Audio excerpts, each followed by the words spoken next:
দীপৰ বিলৰ কাষৰীয়া দেউস্তালত বড়ো ধানৰ খেতিৰে সেউজ বিপ্লৱ কৰিছে বলেশ্বৰ ৰংপিয়ে।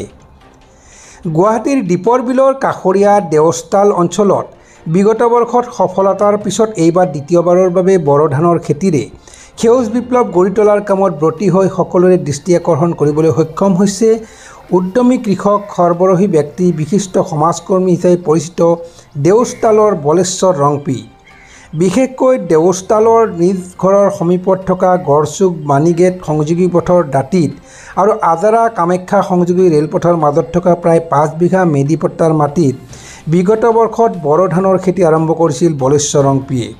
এই সন্দৰ্ভত বলেশ্বৰ ৰংপিয়ে জানিবলৈ দিয়া মতে তেওঁলোকৰ পৰিয়ালে পূৰ্বতে সেই মাটিত বাও ধানৰ খেতিও কৰিছিল, কিন্তু পানীৰ অভাৱতে ধৰি বিভিন্ন কাৰণত বাবে লাহে লাহে বেছিভাগ কৃষকে বাও ধানৰ খেতি কৰিবলৈ বাদ দিয়ে।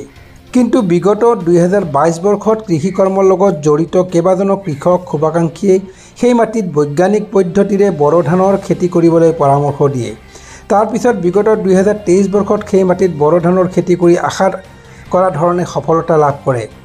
পিছত দ্বিতীয়বাৰৰ বাবে এইবুলিও বিগত বৰ্ষৰ দৰে গুৱাহাটীৰ ভৰলমুখত থকা অসম চৰকাৰৰ কৃষি বিভাগৰ অনুমোদিত এখন বিপণীৰ পৰা প্ৰায় 2400 টকাৰে 6 কেজি উন্নত মানৰ বড়ো ধানৰ বীজ আনি শালি ধানৰ খেতিৰ দৰে তাৰো কঠীয়া সিঁচে। আনহাতে অসমৰ মুখ্যমন্ত্ৰী ডক্টৰ হিমন্ত বিশ্ব শৰ্মাৰ আত্মনিৰ্ভৰশীল অসম কাৰ্যসূচীত আপ্লুত হৈ যোৱা 1 ফেব্ৰুৱাৰীত মুখ্যমন্ত্ৰীৰ জন্মদিনৰ দিনা তেওঁ মংগল আৰু দীৰ্ঘজীৱন কামনা কৰি মাংগলিক কাৰ্যৰ মাজেৰে বড়ো ধানৰ কঠীয়া ৰোপণ কৰে। পৰৱৰ্তী সময়ত কেইবাটাও পৰ্যায় অতিক্ৰম কৰাৰ পিছত সম্প্ৰতি বড়ো ধানসমূহ লহপহকৈ বাঢ়ি আহিছে। বিগত সময়ছোৱাত মাজে সময়ে ডিজেল চালিত মেচিনেৰে পানী যোগান ধৰাৰ লগতে শস্যৰ অপকাৰী পোকসমূহ মাৰিবৰ বাবে ঔষধ প্ৰয়োগ কৰিছে।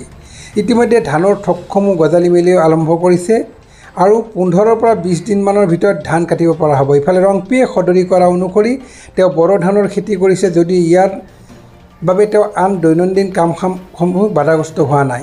বিগত বৰ্ষৰ দৰে আজৰি সময়খিনিৰ সদ্ব্যৱহাৰ কৰিয়ে তেওঁ নিজকে বড়ো ধানৰ খেতিত জড়িত ৰাখিবলৈ সক্ষম হৈছে, কিয়নো তেওঁলোকৰ পৰিয়ালটোৱে ৰাণীগেটৰ পৰা কিছু নিলগৰ আন্ধেৰী জুলি পথাৰত প্ৰায় 10 বিঘা মাটিত পৰম্পৰাগতভাৱে শালি ধানৰ খেতি কৰি আহিছে।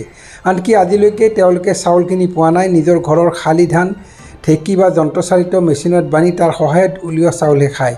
এইবেলি দ্বিতীয়বাৰৰ বাবে নিজৰ মাটিত উৎপাদিত বড়ো ধানৰ চাউল সোৱাদ ল'ব পাৰিব বুলি আশা ৰাখিছে। এই ক্ষেত্ৰত তেওঁৰ সহধৰ্মিনী তথা আজৰা গাঁও পঞ্চায়তৰ প্ৰাক্তন সভানেত্ৰী কবিতা বড়ো ৰংপিকে ধৰি পৰিয়ালৰ আন সদস্যসকলে সকলো দিশত সহযোগিতা আগবঢ়াই আহিছে বুলি বলেশ্বৰ ৰংপিয়ে জানিবলৈ দিয়ে। চিটি ৰিপৰ্ট, অমৃত নিউজ, গুৱাহাটী। অমৃত প্ৰবাহ অসমীয়া সাপ্তাহিক কাকতৰ ডিজিটেল সংস্কৰণ অমৃত নিউজ, সত্যৰ সন্ধানত অমৃত নিউজ।